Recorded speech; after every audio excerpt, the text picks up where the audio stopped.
something like yeah, maybe not the exact assignment questions, but something similar to the assignment questions. Yeah, yeah. Uh, we That did can, help. yeah. And sir, can you please provide us with some resources to practice questions from as well?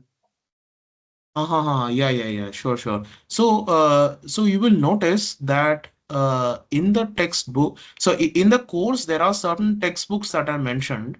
Namely, there is a textbook called Matrix Computations by Allen, Cox. Yeah, I have looked at some of the textbooks in the that are the recommended textbooks. Things look, I mean, I'm not very convinced whether they are like very good textbooks uh, uh, uh, to have like a first reading for, but the Hello, textbook sir. that, yes, Sir, my friends are waiting. Please add them. yeah, I have let them enter, everybody. I don't say anybody is waiting. Everybody has been let in. Yeah, so the textbook that I would recommend is uh, at least that would cover a a significant portion of this course material. That is this textbook. It's called Numerical Linear Algebra. Uh, Numerical Linear Algebra. Uh, I'm typing it in chat by Trefton and Bao. Uh, yeah.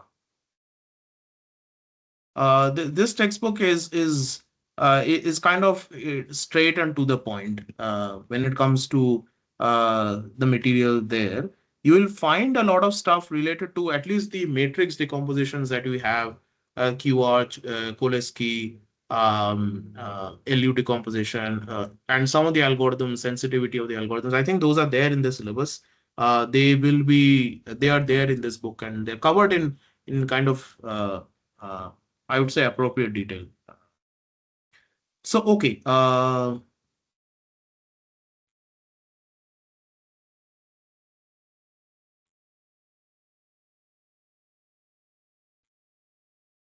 okay. So let's start then. Yeah. Do you have any questions that you want me to answer right now? Then I can start with that, or I'll start with my own way. Uh, yeah. If you have any specific doubts, then let me know. I can solve the question live.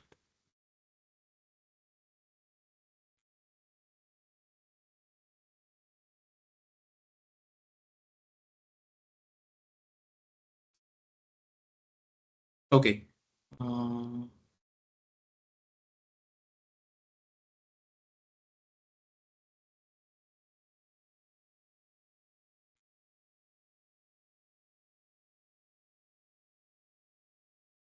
Hello sir. yes. Sir हमारी Yes. College में अभी external की exam चल रही है तो थोड़ा fit होने में टाइम लगेगा, चलेगा? क्या होने में? थोड़ा वो रेगुलर होने में थोड़ा टाइम लगेगा क्योंकि अब हम लोग की एक्सटर्नल एग्जाम चल रही है फर्स्ट सेम की। Okay. Okay. दिया So फॉर्म yeah, ऊका तसड़िया। तो सारे सेशंस रिकॉर्डेड होंगे। तो अगर आप ज्वाइन नहीं कर पा रहे हो किसी सेशन में, तो सारे इसके यूट्यूब लिंक्स में डाल दूंगा, तो यूट्यूब से आप चेक कर सकते हो। ओके अ, ओके। हाँ, otherwise you can drop an email also. Sure sir. My email, I don't know if my email is already given to you folks. In case it's not given, this is my email. Uh, yeah, thank you sir. yeah, typed it in chat. Okay. Uh, okay. So anyway, someone asked me the question, can you explain injective, surjective, and bijective on mapping? Okay. So before I start, I need to ask, what is the kind of backgrounds that you are from? Are you like mostly CS people, or are you like mostly math people? Uh, I mean, this course is listed as a math course. The spirit of the course is definitely more like, I don't know. I mean, since I'm not looking at the lectures, maybe you guys can let me know if the spirit of the course is mostly an applied kind of course or a more theoretical kind of course, because that's how I'll start basing my uh, uh, session. So the From the assignments are lec definitely applied. So they are like numerical Huh. questions Huh, huh, on the huh, huh, huh. assignments. Oh, I see, I see, I see. whereas Okay. the Yeah, whereas go for me on. the critical videos are filled with a lot of explanations on topics without any examples to suit them. Like it is very less amount of examples to explain to us how those things will be used to solve problems. Oh, okay, okay, Yeah. okay. Yeah, I agree. Actually, we need examples. We need a book or material where we can have examples. I think that is the need. Oh, okay, okay. So then the textbook that I mentioned, that's Hmm. kind of a Yeah, theoretical that's free to textbook. download. I just checked it and downloaded it as well. Everyone can Yeah, have yeah. it. But that's yeah, but that's more of a that's I'm not sure if that really fits the bill when you asking me when you say about examples. So I will keep this in mind. I will look for a resource which is more like more example driven. But anyway, okay. Okay. Anyway, so yeah, let's start from the first question. I think someone posted a question in chat. It would be easier if you can just unmute yourself and ask the question directly. Then I don't have to go back and forth and look at chat all the time. Anyway, so someone asked me, can you explain injective, surjective, and bijective on mapping? Okay. Okay. So let's write it down. The first, if I look at the lecture materials, then the first week is basically yeah, the first week is vector spaces, vector subspaces, um, uh, linear span, linear independence, basis and Unlimited. dimension. Yeah, yeah, please. Yeah. Uh, Please continue, sir. Continue. Yes, yes. yeah, yeah, yeah. Okay, okay, okay. All right, so let's answer the first question. Okay, so what do you mean by injective, surjective, and bijective? Uh, just people just keep on joining the lobby, and I have to let them in. Uh,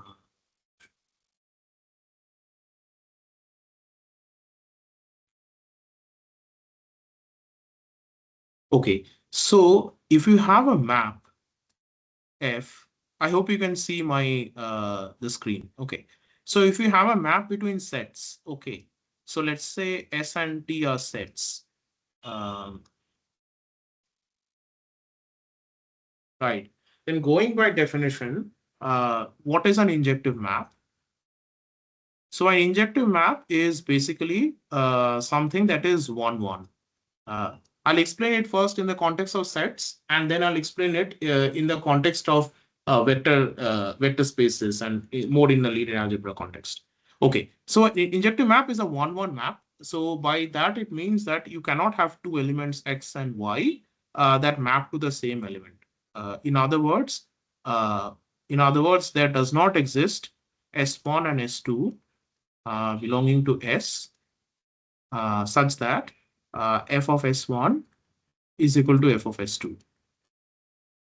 Okay, that's an injective map. Now okay. Now a surjective map is uh, uh, is a map that basically covers the codomain. So let me just write it down over here. A map that covers the codomain.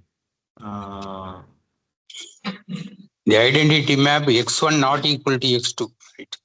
X1 not equal to x2. yeah. Oh, yeah, yeah, yeah. No, no, no.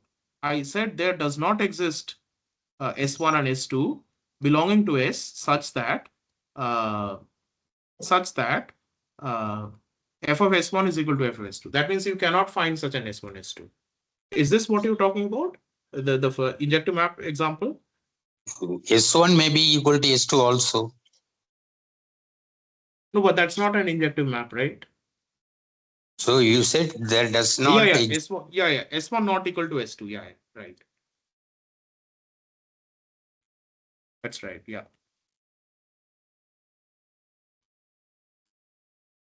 Okay. Anyway, thanks. So a surjective map is something that covers the codomain, which means that for every T in T, there exists at least one S in S such that f of S is equal to T.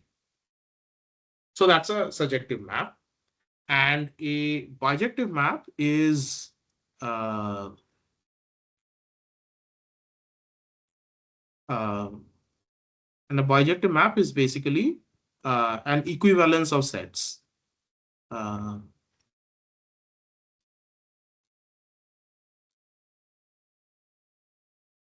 Yeah, namely that the two sets are going to be namely there's an element wise pairing between the two sets. So what this means is if you have so what this means is it's an injective map as well as a surjective map. So it's an injective map plus surjective. Okay. Now, so this is entirely in the context of sets. Okay. Now, but as you know that frequently when dealing with applications, the domains that we are going to consider, of course, they're going to be sets, but they have additional structure on top of that. Okay. So when we talk about maps, so let us understand what we mean by maps. Okay. So a set map is a very simple thing. Okay. We know what a set map is. It's like for every element to assign some other element, and that assignment can be done in an entirely, you are free to make that assignment however you want. So in other words, if S and T are finite sets, then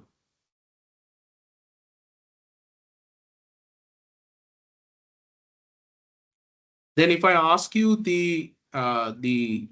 so S and T have cardinalities which are finite.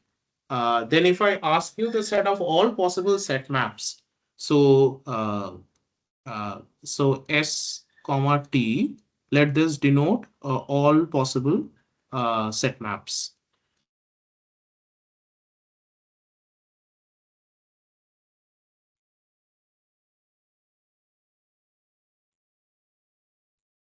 From S to T. Yeah, so then the set of all possible uh, such set maps is, well, what is it? The answer is it is cardinality of T raised to the cardinality of S. Okay. Um,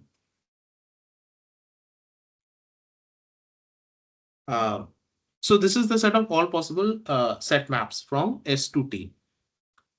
Sometimes this is also denoted by T raised to the power S. This is just a symbol. Now, but depending upon the context that you're going to deal with, the word map often has additional meaning or additional structure to it.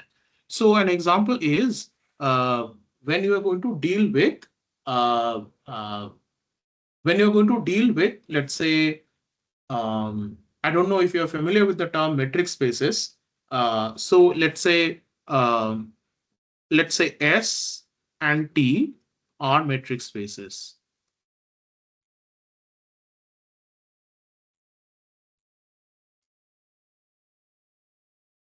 So then that means that there is a notion of distance between 2 points of S.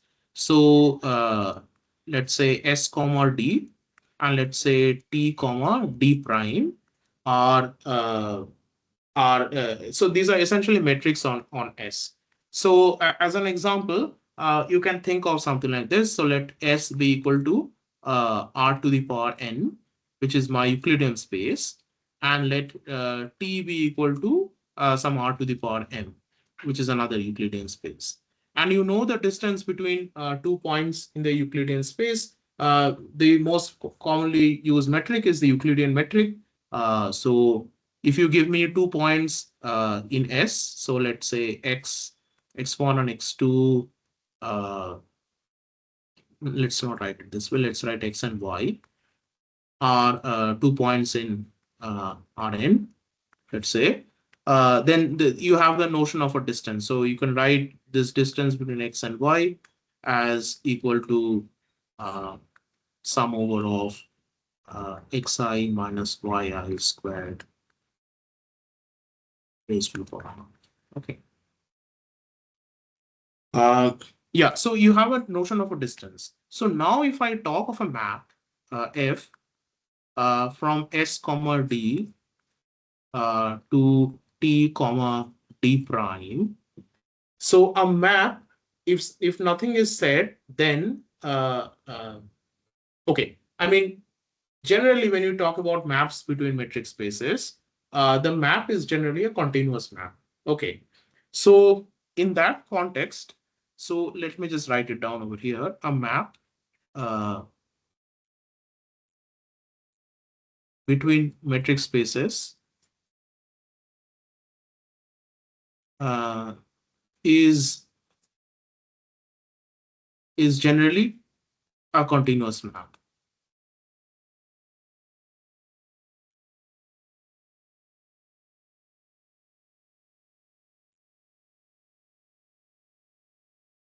Of course, it may be explicitly stated that such a map is not a continuous map, uh, uh, in which case there will no longer be the continuity structure.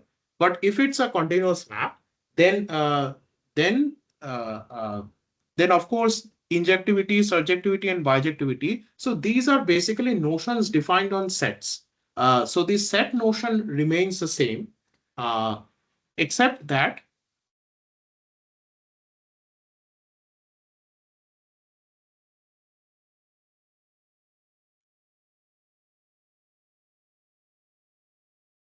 yeah, so the set notion remains the same, except that the map now has an additional condition that if you have a nearby sequence of points, then those nearby sequence of points would also map to a nearby sequence of points there. So in other words, points nearby get mapped to points nearby.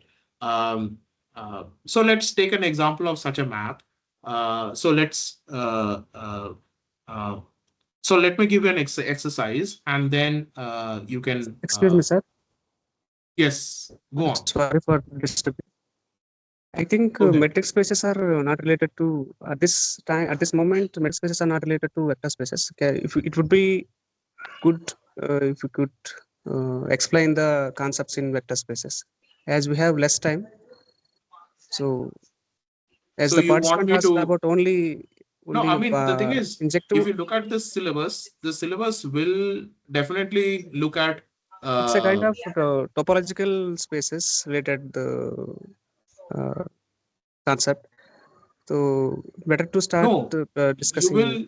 Yeah, I mean, yeah, I agree. It's not relevant to the Yeah. week one, but it's Yes. Yes. definitely relevant Exactly. to the course, because you will definitely, because later on there is you will see that there is this least squares fitting and pseudo inverse and so on.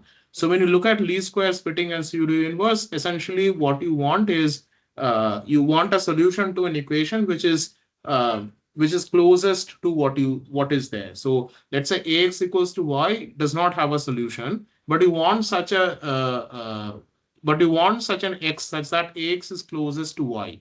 And so any notion of ax being closest to y definitely means that you are dealing with a metric. So it's not irrelevant. I get your point, but it's not irrelevant. Um, okay. It's relevant only, Sure. sir, but it's we have less time. That's why I just Okay, Remind me. okay. So when it comes, okay, so let's jump directly to vector spaces. I assume that the definition of vector space, what is a vector space, all that is known to us. So let and I also understand that you know what is meant by a field. So I mean, when we are going to consider vector spaces in this course, we're going to assume almost always that the vector space is over this the field of reals. We're not going to consider so something like C, the space of complex numbers. If we take like something like Cn, that is also a vector space. It's a vector space over the field of complex numbers. Likewise, you could have vector spaces over any number of fields, finite fields, and so on. But we are going to consider almost always that the vector space is over R, because for our purposes, it is going to be adequate. Right. So now, having said that, so let's say we take two vector spaces. Um, let's say S and T are vector spaces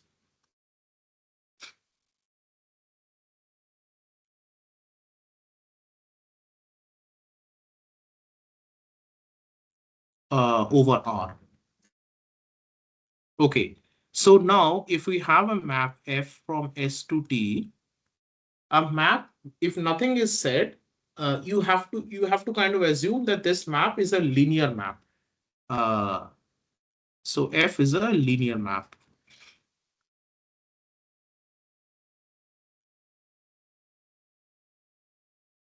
Okay, so what this means is that if you have two elements S1 and S2 in S, and let's say you take some real number, let's say A is a real number, then if you do a f of A S1 plus S2, then that is equal to A of F S1 plus F of S2. Okay, so that is a linear map. It is linear essentially. So now the question is, how is this related to matrices?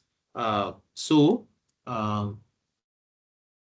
there is a relation between linear maps and matrices. So let's look at that.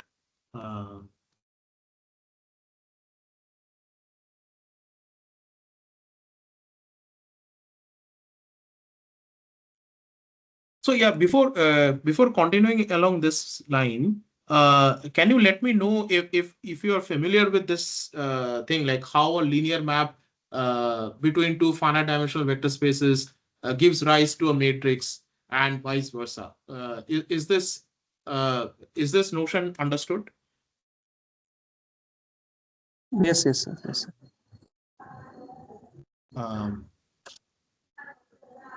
I think this concept also not related to week 1, sir. If you could Yes, sir. I think just stick to week 1, Sorry. it would be good for us. As you are explaining, those concepts are not related to week 1, sir. Okay. Yes, sir. If we could explain the week 1 concepts, it would be helpful for us. Okay. So it would be We have some nice if queries on the lectures, instructor lectures. We will, after your lecture, we will ask some questions here. No, on week 1. So there's no point in me again going over, let's say, what is covered in a lecture. It would be nice if you can directly ask me the question. Then I can. That would be good. Then I think it saves time for all of us. Yeah. If the participants have any questions, they can ask some questions. They can clear it itself. Yeah. Yeah. So I think if you have any questions, sir, you can ask me.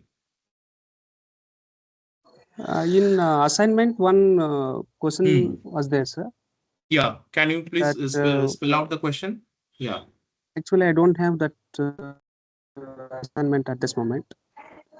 Okay. Yeah, one set contains a set of n vectors as linearly independent vectors. I can share my screen and show the question. Can you tell me which question are you looking at? Yeah, if anyone have, please say the assignment questions. Yes. Yes. Yeah, please go ahead. Just give idea. Then we have already known that we have solved that. Please share the screen, please, if possible. Okay. I don't have at this moment a question. Yeah, sir. After that, I have also posted one question Yeah, on the chat. I think someone just posted that question. So let me just you don't have to share the screen. I think I'll just post the question here. So again, due to some technical reasons, this week I'm not able to assign. I'm not able to access the assignment questions. Again, that is due to some login issue with the NPTEL side. So that should be fixed by next week. Okay. Right. I think questions were posted in chat. So let's look at these questions directly.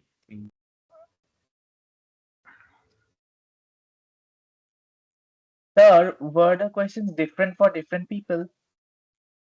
Oh, is it like that? Yeah, for me, different set of questions is appearing. Oh, I see. Okay. Okay. Then could be. Then there's probably like a bank of questions, and they are giving some. Uh, uh, I think it's not possible, I guess. It's an assignment. I don't know, maybe.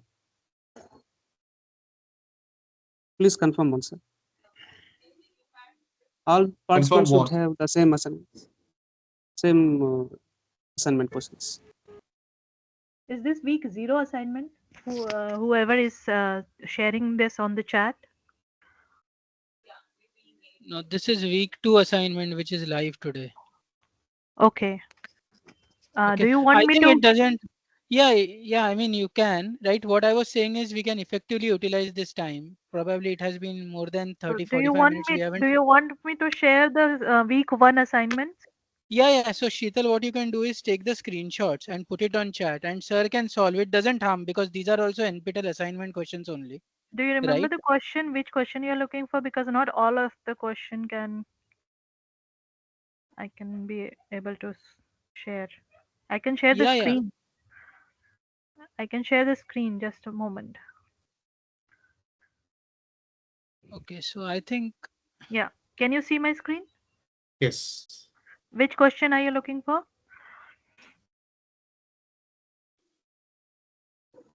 Please go up once. Go up. Go up. Go up. Go up. Go up. Go up. Go up. Go up. Go up.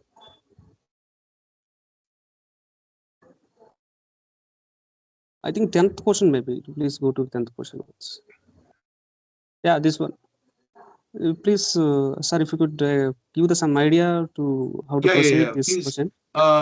Can you just so I mean, Yeah, if which she's sharing the I screen, have then I can't taken share the some. screen. I So have Yeah. taken some examples. Yeah. Can I Through that stop sharing now? examples, it is not. can you just post a This. screenshot in chat? Then I can Yes. Yes. Yes. just export it directly from there. Yeah, It's I not. will answer the question. Yeah, please answer. Yes. Yeah.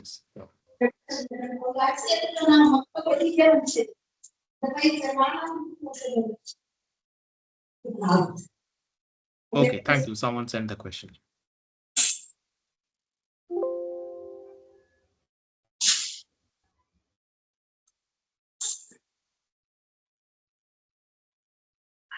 Yeah, hope you can see the screen. Is my screen still visible? Can you just confirm, or will I have to share it? Oh, I guess I have to share it again. You have to share it, sir. Yes.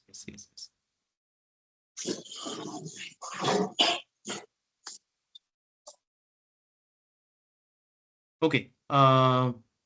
So there are four statements. So we want to know which of them are correct or false.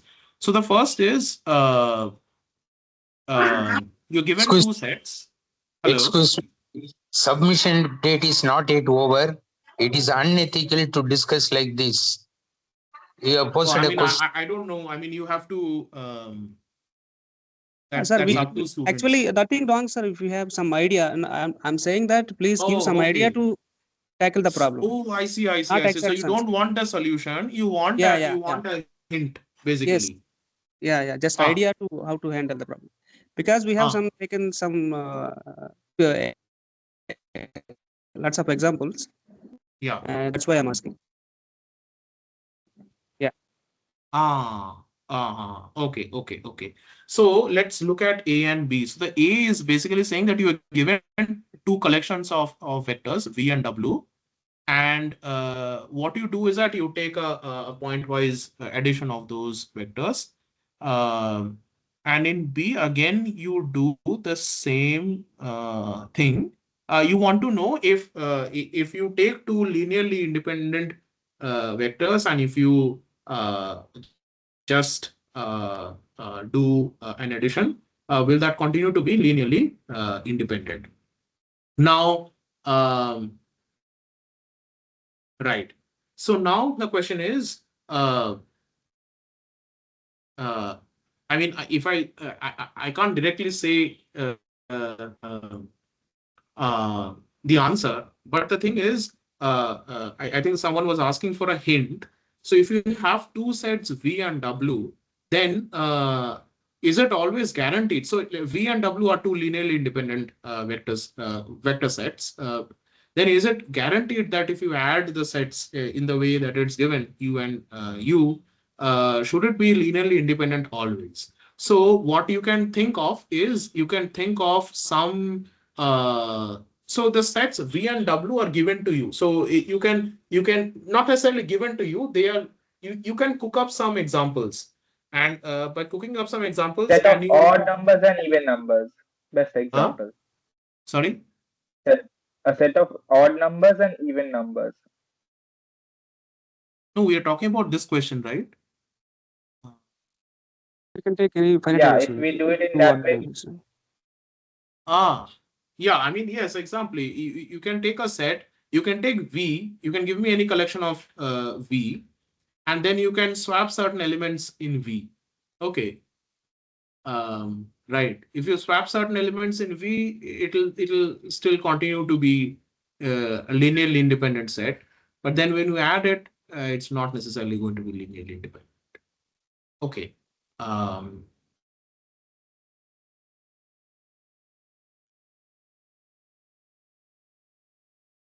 Okay. I hope you have got a hint to solve A and B. I think when we apply the definition of linearly independent, there may be.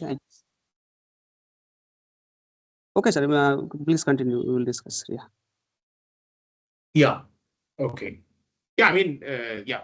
Yeah. I mean, so there are multiple ways to. I mean, to answer a question like this. Let's say you want to answer it from the definition. So you say that something is linearly dependent or linearly independent if you can find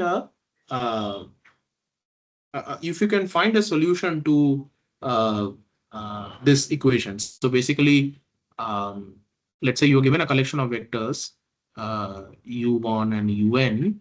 You want to check if they are linearly dependent or independent. You want a solution of this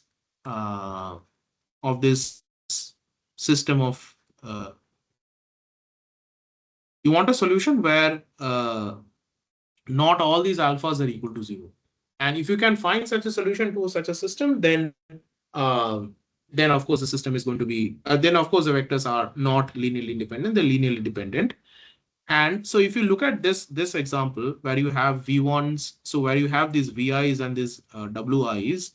So let's see, let's say you write V1 plus W1.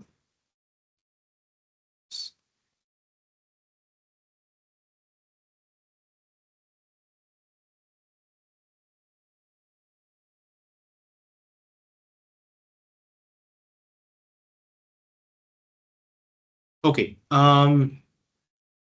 So I mean, this thing itself gives you a hint, right? So when I write the thing in this manner, I think a hint is already given. Like, what if this thing itself is equal to 0? Possible, right? If this thing is, if each of these are itself equal to 0,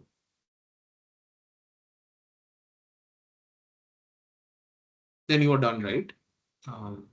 Yeah, you should check that. Okay. Yes, sir. Yes, sir. It's clear. That Right. yes, sir. Thank you. Okay. Thank you for Yeah. thank you. Yeah. So let's look at And I have one more query. with C and D. Is C and D clear? Yes, remaining are question is clear, but I have small queries. If you take some examples, it is giving some different results. That's why I'm asking. I just want to know the general. Okay, can you give me a general layout of the question? Then I'll give you like a strategy Two for solving that sets question. contain two linearly independent. Excuse If you me. take the linear combination of those elements, also will that give the linear independent or not? That's what my question. Okay, anyways, no issue, sir. Yeah. Hello. Yes. So your answer should be, you have to define what is linearly dependent and linearly independent. Then you will have to, if you feel it is true, you will have to prove it. If you feel false, you will have to look for a counter example. You have to stop, right? Yes. That's right. Yes, sir. Yes, sir. Yeah, thank you for explanation. Sir, I have one more query, sir. Right. So the if lectures. okay, so let's give lecture like videos. okay. I think sorry. I will give like a way to solve this kind of questions. So I mean, this is probably not related to week 1. This is more related to week 2 or whatever. So let's say it's you week one. know the vectors. Let's say It's you related know to these no. vectors. Huh? So let's say you It's a know week 1 these assignment only. vectors. UN. Okay. Sorry. Yeah. Go ahead. This I question, said sir, this is this week 1 question assignment is related only. to relevant to week one only. Yes. Okay. No. So what I'm saying is I'm giving like a strategy to solve this kind of a problem.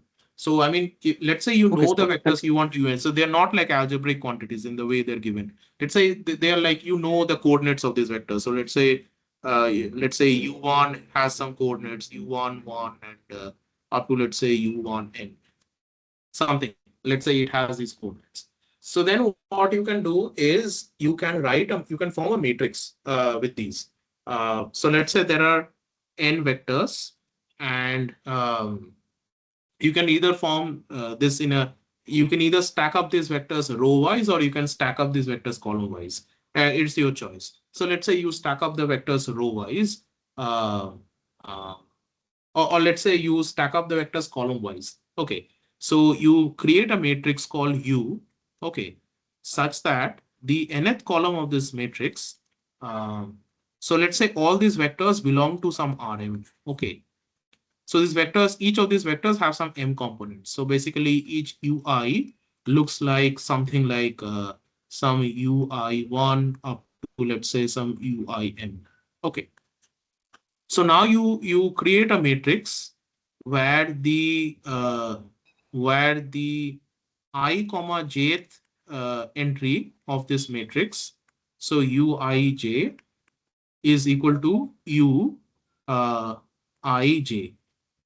So it's basically the so so it's the jth column.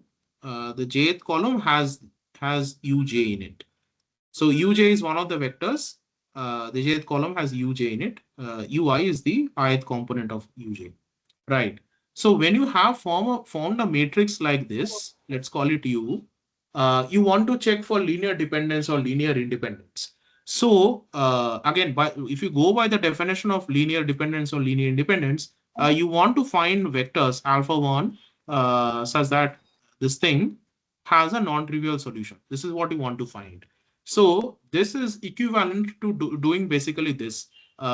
You create a column matrix and that column matrix is basically alpha 1 up to alpha n.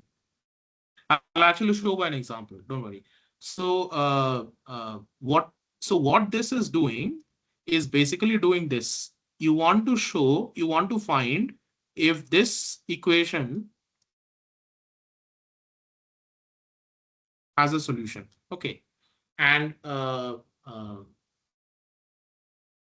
and to check if this equation has a solution, you can actually find the nullity of the matrix. So what you can do is you can try to eliminate some of the columns. So you can essentially do something like Process elimination. like a Gaussian style elimination of the matrix. And in this way, if you arrive at 0 rows, you can do it in a row wise, or you can also do it column wise. And if you arrive at 0 columns of the matrix, then that means that the columns of the matrix are not uh, linearly independent. Uh, and the manner in which you actually do these column operations basically gives you a linear combination which produces this thing 0. So essentially what happens is that um, if you take a matrix U and you add, let's say, 2 columns of this. Hello.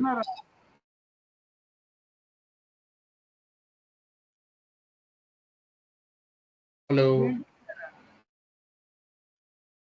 Sir, I think it's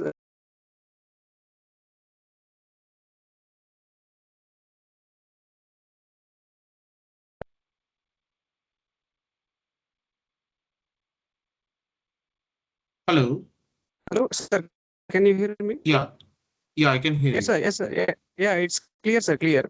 Yeah. Now, this system is a homogeneous system, sir. This system has trivial solution only if the coefficient matrix is non-singular, and it has Yeah. if the homogeneous system has non-singular has the trivial solution, then we can say that the given set of vectors are linearly independent. Yes. Otherwise, Right. it is Right. not linearly dependent. It's fine. So it's clear now. Mhm. Yeah, Now I it's have clear. one more It's clear. query. Yeah. Yeah. Go on. Yeah. Uh, in the during the class in lecture 2 or 3, Yeah. sir was explained some examples of vector subspaces. So that subspace is defined as W equal to. Can you write this, sir? Can you write it? Yes. W equal to. W equal set of all vectors in R2. Just 1 second. Set of all vectors. Set builder form is okay, sir. I think not like set Yeah. builder form. Just write the set and then set Yeah. of So all it's vectors in R2 basically such all that x vectors square. in R2 such Yeah, yeah. that R2 such that x1 square plus x2 square less than or equal to 1. It's a kind of unit circuit. Oh. Yeah. Interior Right. So what is yeah. the question? What is the question? It is a we need to check whether it is a subspace or not. Okay. Yeah, sir Okay. explained that I know this is not a subspace, Mm-hmm. but the problem is here that sir explained that scalar multiplication is not in W. Yes, that's right. Yeah. Because sir has taken alpha times x, where alpha is bigger than 1. Yes. Right. Yeah. If you take the alpha bigger than 1, I think maybe if it is less than 1, this may be not subspace. Can you confirm once? No, so if you take a point x, okay, so let's say x Scalar multiplication property. yeah, so let's write at x as x1 comma x2 Yeah. sitting in R2. Okay, so Yeah. now if you take x and if you multiply some element a with x, okay, so then what happens is that this distance becomes equal to, so I'm going to write this in this way. I'm In that going to case, maybe write this alpha x1 square plus alpha square x1 square plus Yeah. alpha Yeah, square so x2 it square becomes less this than or equal to basically. 1. So a of x2. So I'm going to use this notation. It's good to use these notations beforehand because you as the course progresses, this will be Yeah. used later on. So this is called the L2 norm of a vector. The L2 norm of a vector is defined in this way. Yeah. Okay. L2 na minus x. Yeah, It's a and Euclidean if there number. are more components, there are more components. Here we have 2 components, so it's just Yeah, that. 2-dimensional. So Yes. yeah, so the when we have ax2, so that is equal to a times x2. Okay, so now you want this to be less than equal to 1, so that it lies in this set W. Now, of course, this is less than or equal to 1, so have I written this correctly? Can you just confirm quickly Yeah. that I'm Correctly. writing this Correctly. correctly? Yeah. Okay, okay. It's So correct you to can this. take any vector. You can you can cook a counter example, right? You can take any vector x and that can lie on this unit circle. Basically lies on the boundary of this unit circle. This is not the unit circle. This is called the unit disk. Uh, Circle is Yeah, just you the can say this. boundary. Yes, it's a The disc. unit disk Yes, is yes. the boundary plus the unit the interior. Okay, so if you take any point that lies on the boundary, and if you just you can scale that point up, right? If you take any scalar multiple which is greater than one, you can basically scale that point up, and that should be basically equal to uh, yeah, it would cease to remain inside this unit disk. So the question is, okay, how do we understand if something is a vector subspace or not?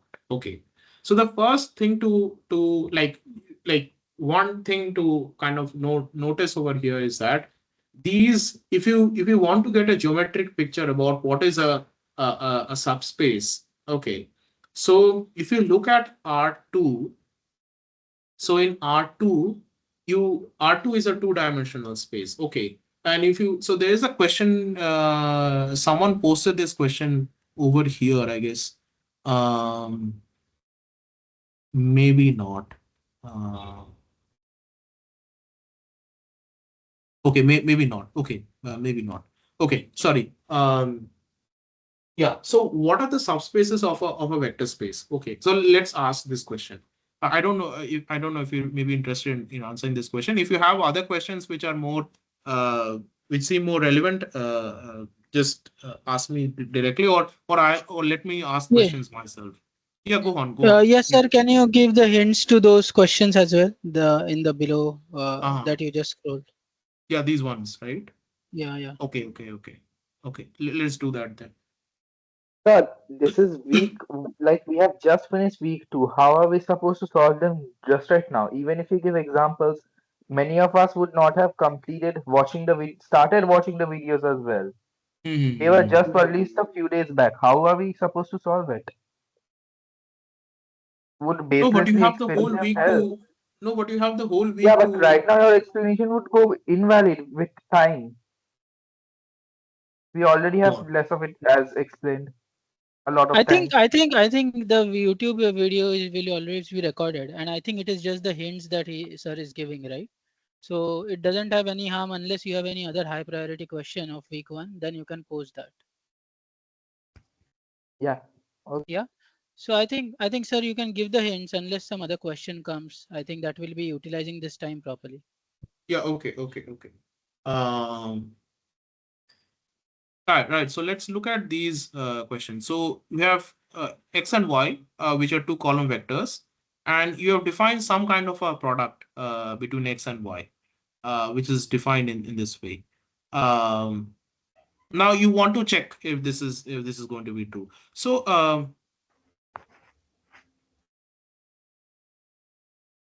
right. So you can actually check this explicitly. No. So if you have if you know the components of x, uh, you write this in this way. Write y in this way. You can actually do this x transpose y, and well, that just amounts to this vector, right?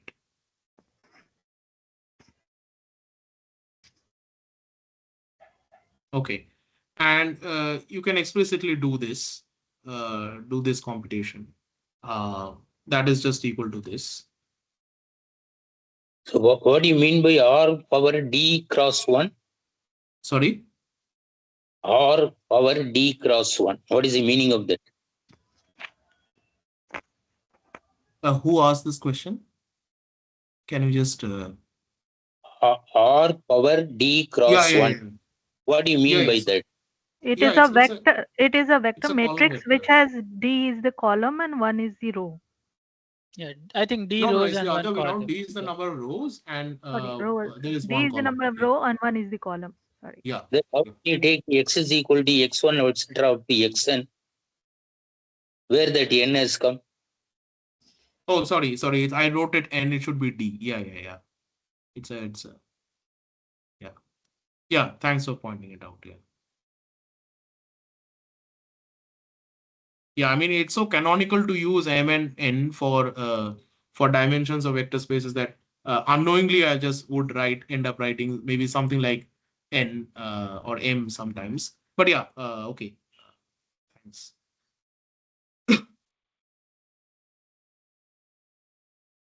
Right. So this is equal to XD YD. Okay. And you can also explicitly take the norm of this thing, right? So if you take x dot y, and if you take the norm of this thing, so well, what is that? So that is equal to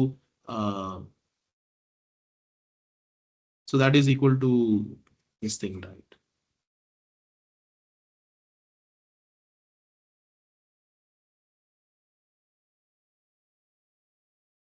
Yeah,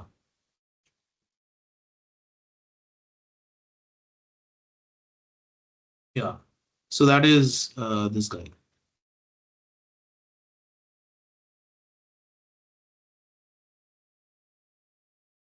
Yeah. So now you know the answer, obviously. But of course, I noticed right here that you have to have this condition uh, that that each of these must be positive actually. So xi, yi uh, must be non-zero. Otherwise, this does not make sense.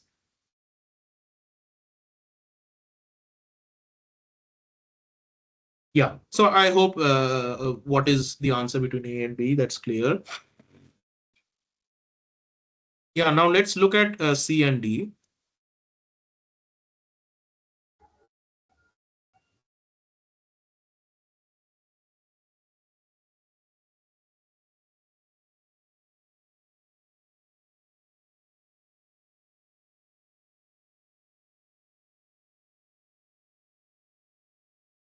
Hmm. Okay. Um,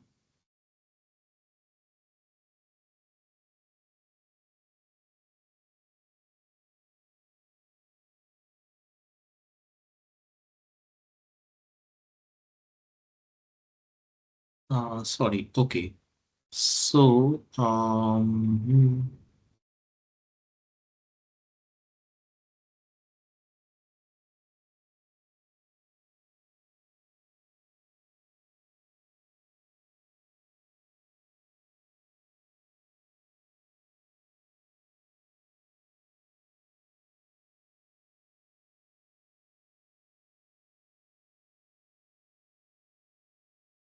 yeah, among C and D, I don't think any one of that is actually correct. Uh, yeah. Um,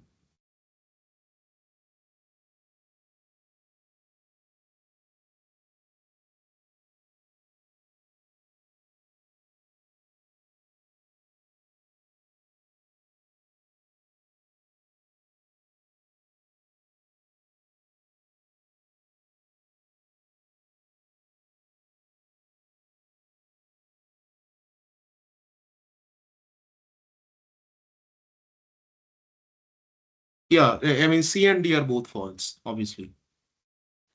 I hope you can see this why, because you can easily cook up counter examples. So let's look at X transpose Y. So X transpose Y is basically this. Okay. And this product is this. Okay. So you can obviously think of vectors which are for which these are large positive numbers. So uh, uh, so the counter example is basically this: xi's and yi's are large positive numbers.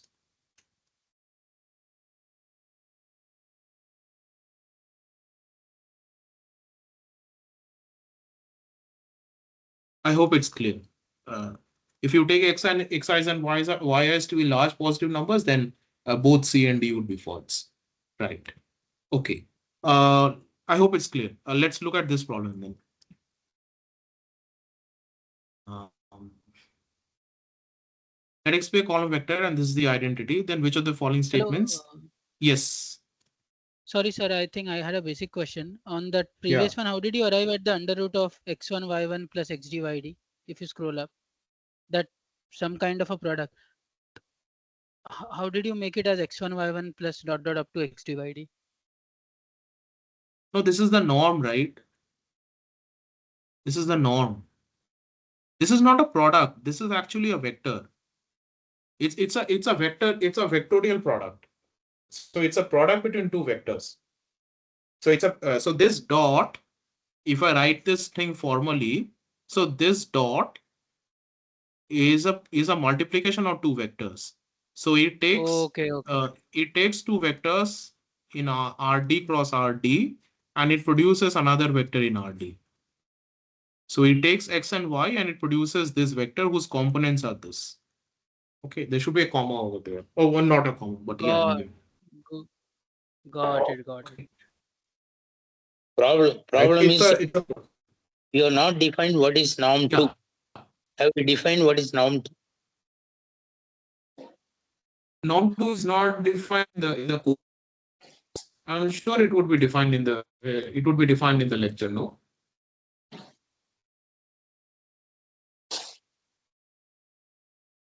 I think it's defined in the lecture. If you look back at the lectures, I think you'll be able to find norm 2 defined in the lectures. Anyway, just for clarity, the norm 2 is defined in this way. The norm 2 is defined in this way.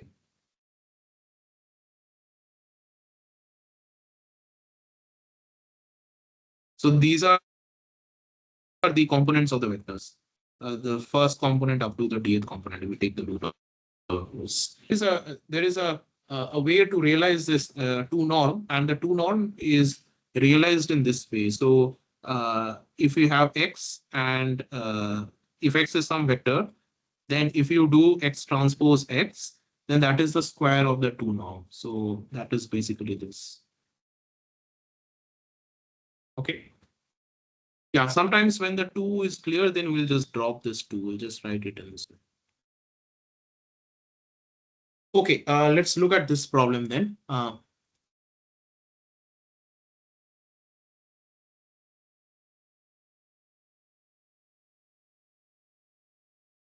Yeah. I mean, all these questions have, I mean, you can't just take roots like this. So you have to basically say that all these components are positive or non-negative rather. Yeah, then these questions make sense. Otherwise, these questions are kind of not correctly posed. Yeah. Yeah. So the way in which you do these questions is by explicitly solving them. Okay. So you write down this this product. Okay. So this product looks like this.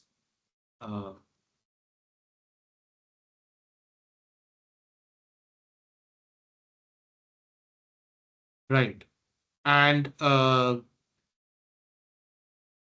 this product and also you explicitly write down this product. So you can write this as, of course, assuming that these are non-negative, you write this as x1 squared. Excuse me, in one place you are writing r raised to the power d cross 1. In one place r raised to the power d. Are they one and the same or different? Yeah, they're different. Okay, so yeah, so they are different. They're distinct as matrices. They're distinct as matrices. But okay, so okay. I see what you are asking. I mean, this is a very this is not a I mean, this is a this is a minor issue. So the thing is, here when you write x belonging to RD, here x is an element of a vector space. Okay, and that vector space is RD. And when you talk of x comma y belonging to RD cross 1, so then x and y are basically two matrices. So so understand that R comma D is a vector space. R to the power D cross 1 is also a vector space. Okay. So here the x that we are dealing with, and here the x and y are actually different in the sense that they are coming from two different spaces, but they're actually, I mean, um, uh, I mean, they are basically the same, but they are syntactically different. The syntax is different. One is RD, one is RD cross one. And well, I guess since I wrote it over here, I should basically write it in this way. Um, yeah, I think that would be more appropriate. Um, okay. Um, yeah, and that's how you will have to solve question two. You explicitly write down what these identities mean, and then you check if the identities are equal. That's how you get it. Um, let's look at this problem.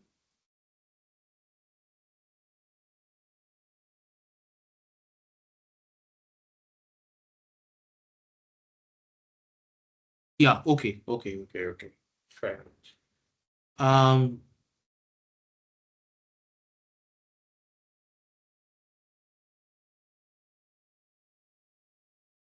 yeah, so we are given a matrix A over here. Uh, right. So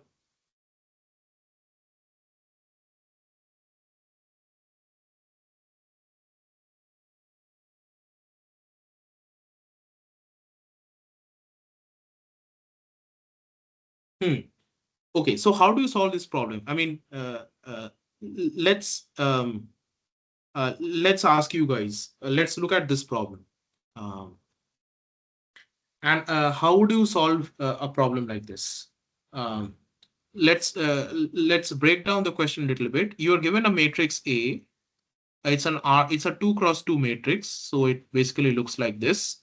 You can maybe write down the elements as A, B, C, D, and you are given this, that A, when it operates on 1 comma 2, it gives 2 comma 3, and A, when it operates on 0 comma 1, it gives 1 comma 4. Okay, so then what is A of 5 comma 4? How do you solve a problem like this? Let's We ask turn you. A into set of four equations using Huh, the two given equations. right, right, right. Yes, so one way that you can solve this problem is by explicitly finding out A. Okay. If you explicitly find out A, then of course you can solve A 5 comma 4. But of course, you may not be able to explicitly find A. Uh, so the question is, so let me just write it over here. And it's a question that you can think about, or I can give you the answer right away if you want me to give that right away. Can you even explicitly find A?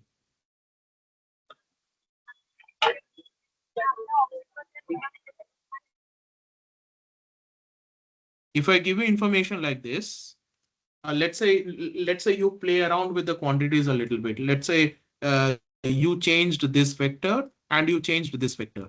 Okay, so here it's 1 comma 2 and 0 comma 1. Let's say you have changed it to some vector of your mind, of your choice. Then is it always possible to explicitly find the entries of A? That's a question that you have to first answer. Like, is it even possible to do it? And the second question is, even if we can't explicitly find A, is it possible to give an answer to something like this? So that is number one. Number two is how to solve this. Uh, Even if you can't find A explicitly. Okay. So one way in which you can solve a question like this is as follows. Okay. Let's say you can write this 5 comma 4. So this is a vector 5 comma 4. Let's say you can write it as some alpha times 2 comma 3 plus some beta times 1 comma 4. Okay. If you write it, if No, you can, hello. alpha times not 1 comma 4. What is that one? Oh, sorry, 0 comma 1. Yeah. 0, Yes. 1. 0, 1 and 1, 2. Yeah. That's right. Yeah. Thanks. 1, 2, and it's 0, 1. Right. So let's say you can write this 5, 4 as some like this. Okay. And let's say you can solve for alpha and beta. Okay. If you solve for alpha and beta, then what happens is that if you now compute a of 5, 4, then a of 5, 4 would simply be equal to a of alpha times a of 1, 2 plus beta times a of uh, 0, 1. Right? Is this clear why this is happening? Yeah, hopefully this should be clear. Provide, provided A must be linear. Listen also. Yeah, A is definitely linear. A is a matrix, right? If you this is a matrix property. If you give me two vectors x and y, and if A acts on x plus y, then that is equal to ax plus ay. This is like matrix property. So matrices always act linearly. Matrices are linear transforms on vector spaces. Uh, this is not absolutely precise, but yeah, matrices are representations of linear maps. Once you have chosen basis for the vector spaces, for the domain and the target vector space, once you fix basis, then every linear map has a matrix representation. Okay, Now so the equation, there should be no A operating on it. You will have to find out alpha and beta without using A. 5, yeah, there's no A. Yeah, you have 5, 4, and you have 1, 2, and 0, 1. So you have there is no A over here. You just need to find an alpha and beta such that this is true. Okay. And yeah, I mean the advantage is that you solve for two variables over here instead of solving for four variables if you want to find a matrix explicitly, and then you have the answer. Okay. Um, No, but there is A in the second equation, right? How do you don't know A, so how do you identify what A5, 4 no, will give?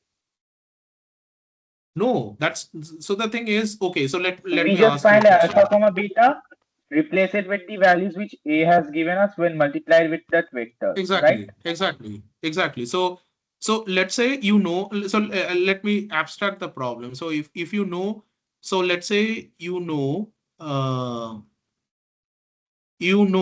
ax1 and ax2. Okay, x1 x2 are some vectors.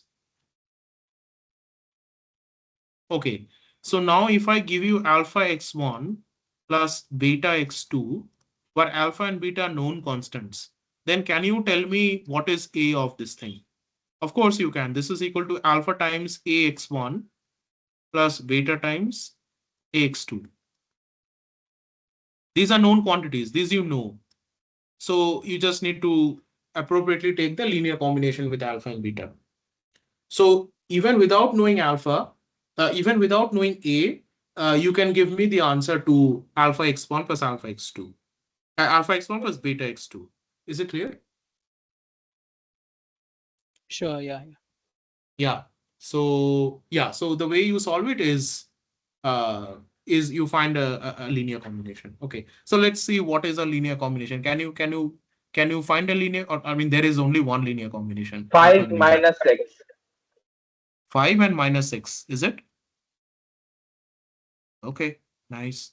Yeah, so that's how you get the answer. Okay. Yeah, hope this is clear. Um,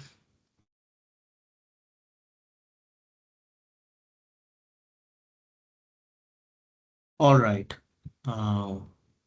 Right. So yeah, so the question is, so now let's answer these questions. Can you even explicitly find A, and how to solve this if you can't find A? So the answer to this is given. I've given you. If you can't find A explicitly, then find some linear combination of the vectors and check and see if the vector in question allows for something like this. then you can do it. And the question is, when can you explicitly find A? Is the question. And okay. So if I have a question like this, okay, let x1 and up to xk be some vectors. Okay, these are known vectors. And say ax1 up to axk is known to us. What is A? Let's say A is a map from RD to RD.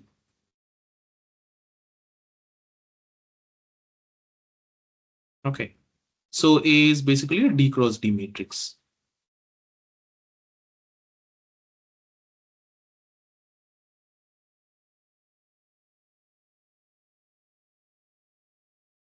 Right. So the question is, so now if I ask you, can you explicitly find uh, A? Can you find the components of A? Is the question. And so if I want to find the components of A, then the minimum number of vectors I need to know, then the minimum number of vectors, that is the smallest value of K, for which I need to know A, the value of A is actually D. So I need to know,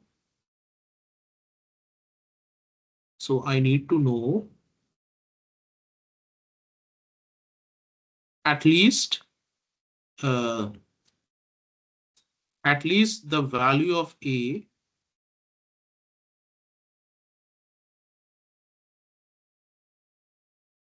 on D vectors. Okay, but that is not enough. Okay, Sir, should those vectors be independent or dependent? Yes, exactly. So those vectors would have to be linearly. I'm not saying that they necessarily have to be linearly independent, but if they are linearly independent, then it's a sufficient condition. So let me write it down. The D vectors, uh, sorry, it is sufficient. So I need to know the value of A on D vectors. So the D vectors have to be, not have to be, it is sufficient. So let me write it down. It is sufficient to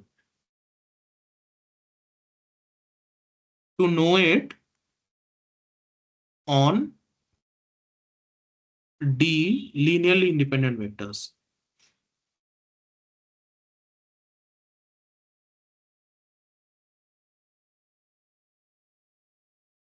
Okay, and why is it sufficient to know it on D linearly independent vectors?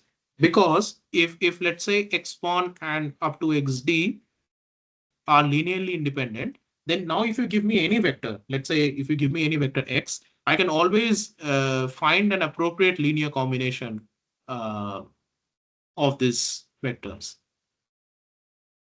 Right. I can find a linear combination of any x, and I know what is ax. Ax would just be equal to alpha 1 ax1 uh, plus alpha d axd. Right. Yeah. So notice I'm not necessarily explicitly solving for A. It's best to not explicitly solve for A. That's like a brute force method. This is a faster method. Um, right.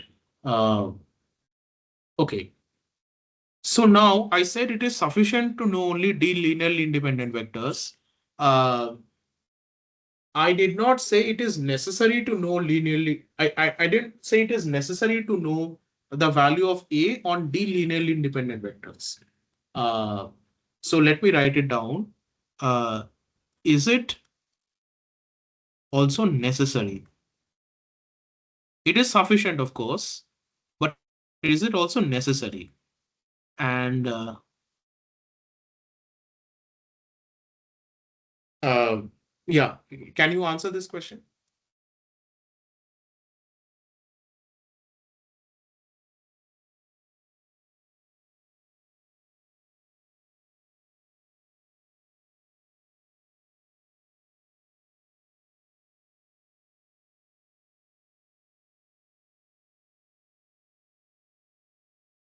Hello.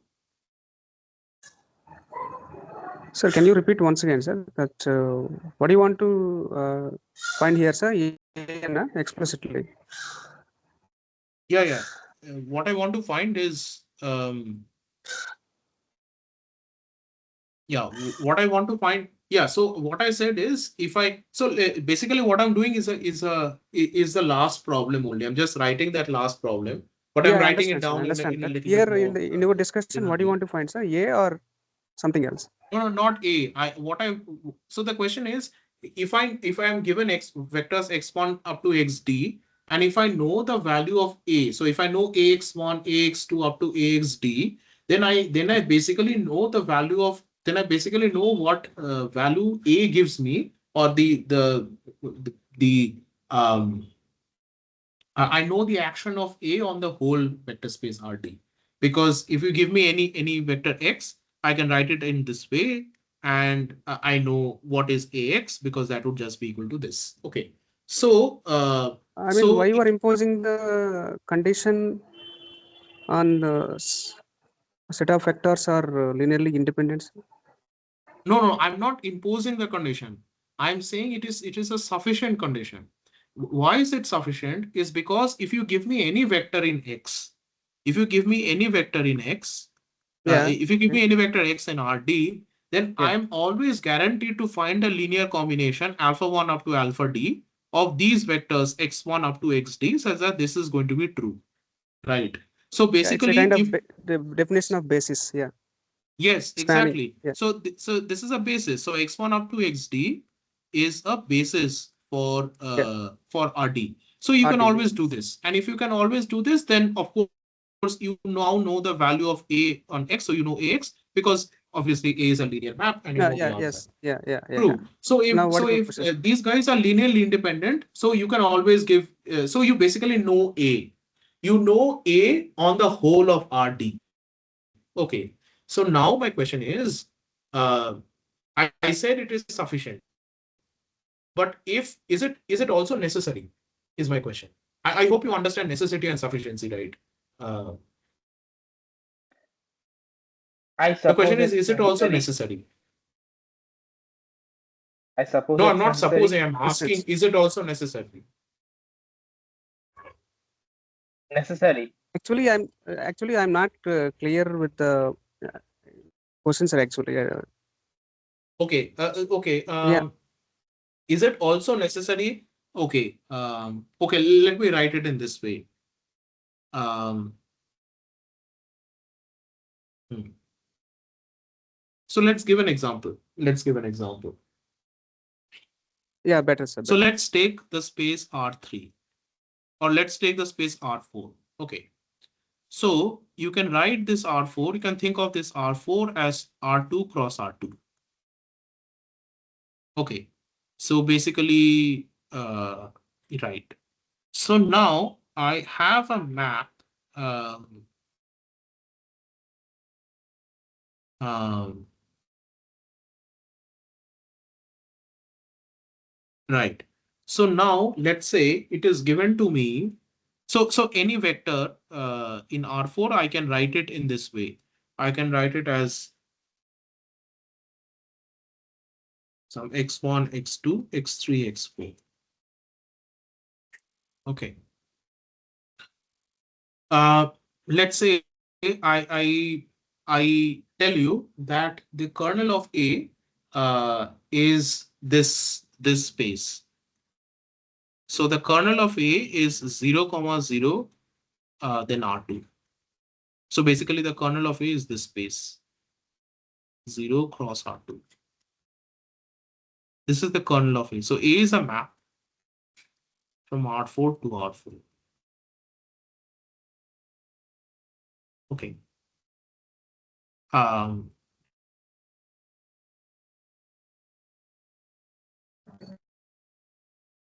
right? What is a In kernel, which sir? the I think kernel of kernel means null space only. kernel is null space. Yes, the null space of A is 0 comma R2. Null space If I of A know is the 0 cross R2, what? basically what it means is that What is the transformation, any sir? vector Here? of the form 0 0, then some let's say some x3 x4, Yeah, yeah. these go to 0. That is the Uh, meaning of this statement. Kernel of A is yeah, 0 cross yeah. R2. Kernel of, you are assuming that, or I It don't is know. given to me. It is given to me. Let's say it is given to me. Oh, okay, okay, yeah. Yeah. So if it is given to me, then um, right. So then do I need to know the action of A on four linearly independent vectors? No, I don't need to know the action of A on four linearly independent vectors. It is sufficient to know the action of A on two linearly independent vectors. Because I know, so let's say I know the action of A on two linearly independent vectors in this set. So let's say uh, um, so let's say W1 and W2 are two vectors in R2 cross 0. And I know the action of so this 0 when I write is not 0. So this 0 is actually 0 comma 0. This is just a notation. This 0 is Yeah, actually yes. a Zero, it's vector a in zero vector. R2. Zero Yeah, vector, it's a 0 yes. vector. Yeah. So if I have two vectors W1 and W2 which belong to this R2 cross this thing, and they're linearly independent vectors in R2 cross this thing, and if I know the action of A on W1 and W2, then I also know the action of A on the whole space, because I know that anyway there's going to be 0. So if you give me any vector W, if you give me any vector Z now in R4, uh, and I can always write this vector as some Z1 plus Z2, where Z1 belongs to R2 cross 0 and Z2 belongs to 0 cross R2. Okay, I can always write it. So this is basically what we call a direct sum decomposition of RD. So R4. So basically R4, I'm writing it as a direct sum of R2 plus R2. You will learn about these notations. I think as the course progresses, these will be covered. Uh, right. So Z1. So this is like a direct sum decomposition of any vector. Okay, and uh, so now I know that the action of A on Z2 will always be equal to 0, because the null space of this thing is precisely this. So it's always going to be 0. So it suffices for me to only know the action of A on two linearly independent vectors of this space, and that should be enough. I do not need to know the action for anything. So it's not always necessary to have no D independent vectors. Okay. Uh, a simple example is if you have like a linear functional. So let's write it down. A linear functional.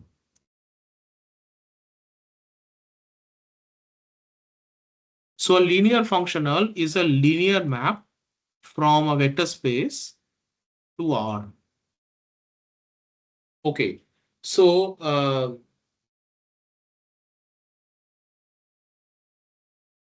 right. So and a linear functional is uniquely defined.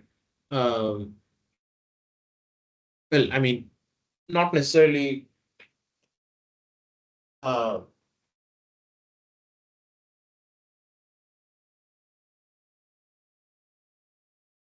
I think someone posted something.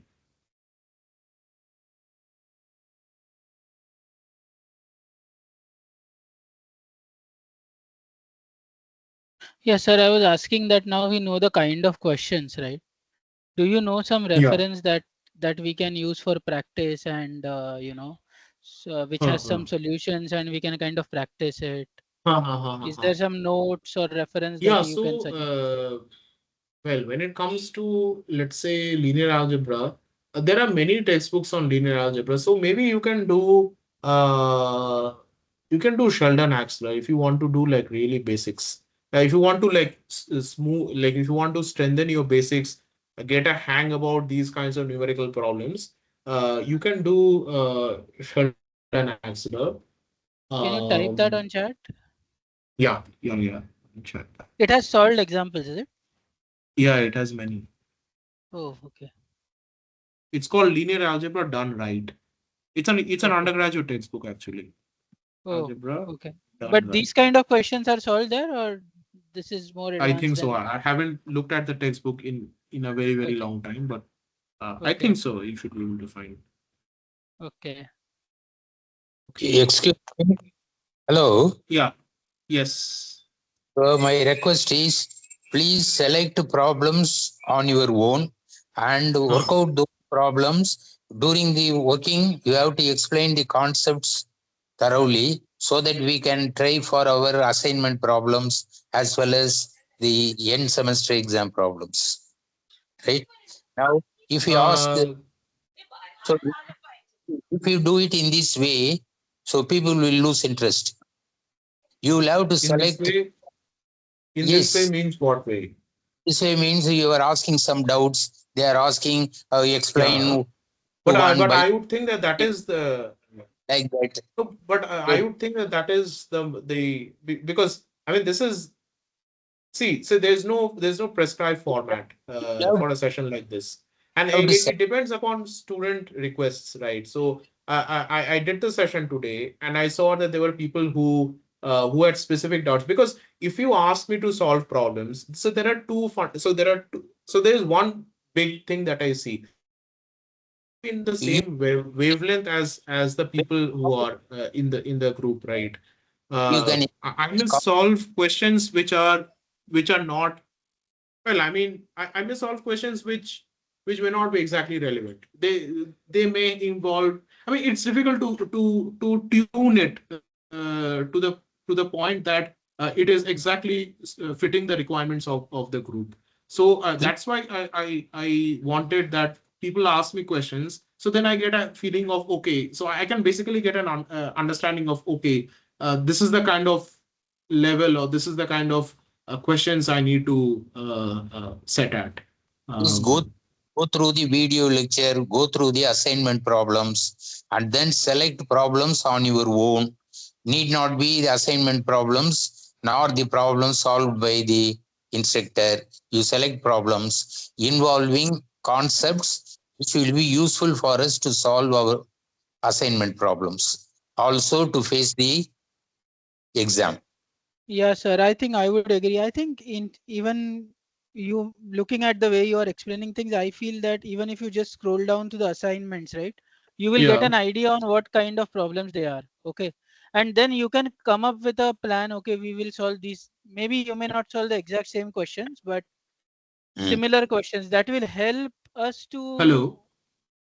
Hello, am I audible? Yeah. Go Yeah, on. sir. What I was suggesting is, I think the way you are explaining, right? I feel that you need not go through the video lectures. You already know everything in terms of what are the topics. But if you just go through, there are 10 questions in each assignment, okay, Huh. every week.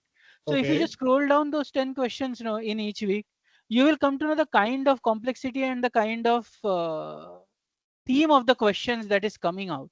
And then you can invest those 2 hours because what is happening is, see, like there were 60 students in the beginning, now there are 25. We must have studied different skills and different, we would have been at different levels of understanding the subject.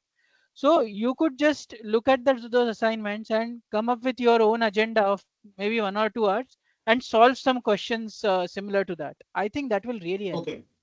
Okay. I And sir, can do could that. you I can do that. please keep and sir, could you please keep the topics up to the date of weeks we have? Like Hello.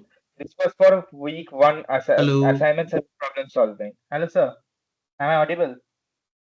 Yes. Yes, I'm saying See, this one was about week one question solvings and doubt solvings. And you are Yeah. starting off with something which we hardly have knowledge of. So could you please keep it up to at least 1 week after that topic, like from you can do up to week 2.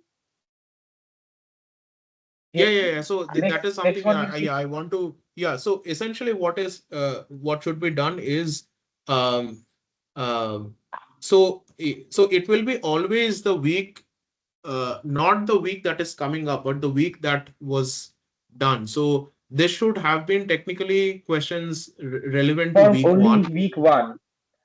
Yeah, I think there were people who asked questions related to week two.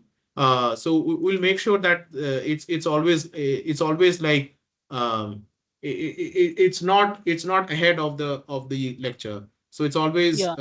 behind the lecture. So basically, the next week we'll look at week two. I'll look at the assignment problems of week two. And Yes, sir. And do you have access to the assignment problems, or do you want one of us to send you those so that you can generalize them in a different way? Yeah. I think that would be really nice. So I have asked for the NPTEL people to give me access. There is some difficulty on their side, so they have given us an email ID. They have given us a login, but the login doesn't seem to be working. So it would be nice if you can send me like all the 10 questions that are there. I can, you know my email ID, right? Just send me over email all the 10 questions. I'll have a look, and then I'll frame my own questions based on that. Okay. I think that will help, and then you could generalize those questions in a, but what I think will really help is when you frame your Yeah. own questions, you solve them right in these sessions. So Yeah. we understand what the approach that you are taking, and maybe we spend 15 minutes per question, not more than that, and then we solve the Hmm. assignments. I think that will be a very smooth flow. So what you're saying is like some kind of a variation of the Yeah, some kind of a variation, or something hmm. like that you put in and you solve those questions really. Okay. And then we can refer the video lectures and your assistance, and we could solve the Yeah. assignment question. Okay. Sure. Okay. Um, okay. Yeah, I can do that. I can do that. Yeah, because Yeah, I don't one think one with more large suggestion, sir, audience, from my right, it side. will go on. Sorry, go on. Yeah, one more suggestion from my side, sir. Yeah. So better to divide the entire 2 hours into 3 or 4 sessions. Sorry, I Like can't hear you. I or can't hear we you. can so plus better to divide the entire session into 2 or 3 sessions. Like 1 hour is dedicated for we can discuss for your problems, Yeah. and then another 1 hour for doubt clarifications. Oh, Either that's going to be difficult. maybe from the lectures. Okay, yeah. That's Yeah, going so to I be think I difficult think because it's only 2 hours, right? If I have to discuss, let's say, at least 7, 8 questions, then it's going to take it's going to be at least 1.5 hours to discuss 7, 8 questions. And yeah, sir. Yeah, I you think can you take some can no go issue. with you can go with the questions, and then we'll keep typing our doubts on chat, and maybe last hmm, 15 Yeah, minutes you can scroll through, yeah. yeah, because it's quite Last likely 15 that minutes whatever. we'll discuss. Yeah, whatever questions that we are asking, you may be anyway solving, right? For example, I may ask hmm, a question at 5 p.m., but at 7 hmm, p.m. that a question may be auto-addressed, right? So yeah, you can look Yeah, at the end that, okay, last 15 minutes if there is anything unaddressed or something like that. yeah. Sure. I think and also that's a good some yeah. of the participants have some queries on the lecture videos also. Please clarify those videos also. Queries as well. Yeah, but that can only be reserved for like the last 30 minutes of the session. Yeah, that's what I'm saying. Yes, sir. Yeah. Yeah. It can only be Yeah, reserved for that is my And suggestion. Yeah. sir, could you So inform us overall of the session next is session very timing? good, sir. Sorry, please speak one person at a time. Yes, sir. Overall session, your session is very good, sir. Very informative. So Okay, thank you okay. for Yeah, explaining all yeah, the yeah. things and I Yeah, mean, clarifying the I'm always queries. open to feedback because I have done this for other courses before, and the type of requests, the type of requirements from the students were different. So there is as you there is no preset way of doing a session like this. I'm open to feedback. If you want it in this format, I'll keep this format. It's not a problem. Sure, sir. Yeah, these Sure. are all suggestions only. Please take it positively. Yeah, And yeah, then yeah. Yeah, someone was asking, I think then Srikanth was asking some question. Yes, I Uh, was asking, could you please inform us from next time what would be the timing, or will this be the standard timing, like Friday from 6 to Yeah, 7 it is going to be and Friday 6 to sharp 8? 6 p.m.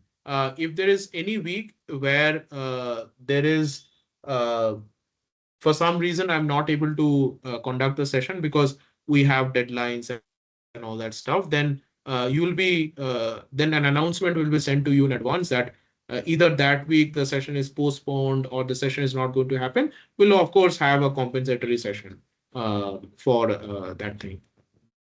That with So that the standard that will timing not is be a Friday regular thing, 6. but that can happen a couple of times during the semester because I have my own deadlines.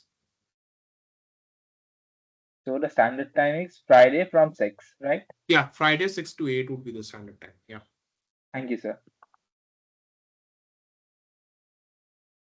yeah, thank you, sir. Thank you so much.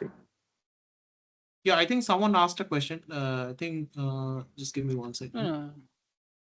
Yeah, someone asked, do we get a recording of this meeting? Yeah, I will post this on YouTube. So the links will be made available. Yeah.